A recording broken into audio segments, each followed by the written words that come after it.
Si vous êtes à la recherche d'un arbuste exceptionnel au niveau de la floraison, des fleurs qui démarrent en juin et qui ne s'arrêtent qu'au premier gel, alors vous pourriez peut-être vous orienter vers les hébés. Je dis bien peut-être, mais on va y revenir. En fait, les hébés, on les retrouve de deux manières, soit 5 fois plus petits que celui-ci. Et je le comprends parce que vous les utilisez en jardinière ou en suspension.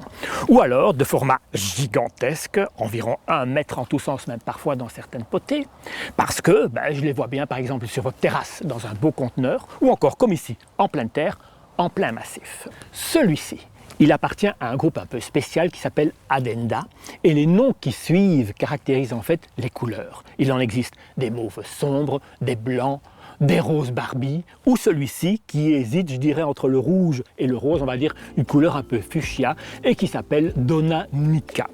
L'arbuste en lui-même, je l'aime bien. Le feuillage, il est pas mal du tout. Une feuille qui est assez étroite, longue, brillante, persistante, comme le buis. Mais évidemment, vous n'avez Dieu que pour les fleurs. De nombreuses fleurs réunies en épis.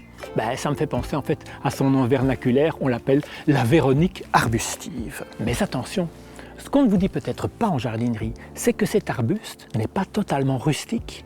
Attention les yeux, pas en deçà de -8 en hiver et pas de gel prolongé.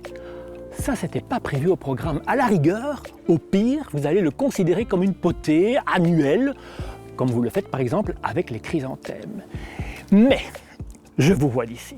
Vous êtes déjà en dépression totale car vous l'avez acheté. Alors ici, c'est SOS détresse. On va essayer ensemble de limiter les dégâts. Première chose, je vous conseille fortement de supprimer, ici je ne l'ai pas fait, mais on le voit bien, de supprimer en fait les hampes défleuries, de manière à ce que l'arbuste fleurisse de plus en plus. Ça, c'est une première chose. Les hébés sont originaires de la Nouvelle-Zélande, où ils poussent en plein soleil et en terre hyper drainante. Donc, qu'est-ce que vous faites? Vous plantez le vôtre, non pas à la mi-ombre, mais toujours en soleil bien brûlant, ce qui explique d'ailleurs que ce sont des candidats favoris pour les conteneurs. Et dans une terre bien drainée, je vous l'ai dit, mais surtout pas comme ça.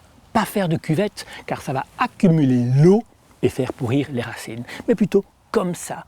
Vous savez, j'ai encore une meilleure idée. Si vous avez une butte naturelle, brûlée par le soleil, impeccable. Mais si plutôt vous la plantez comme ceci dans un parterre traditionnel, moi je vous conseille fortement d'ajouter à la plantation de la lave ou du gravier qui va décompacter votre sol.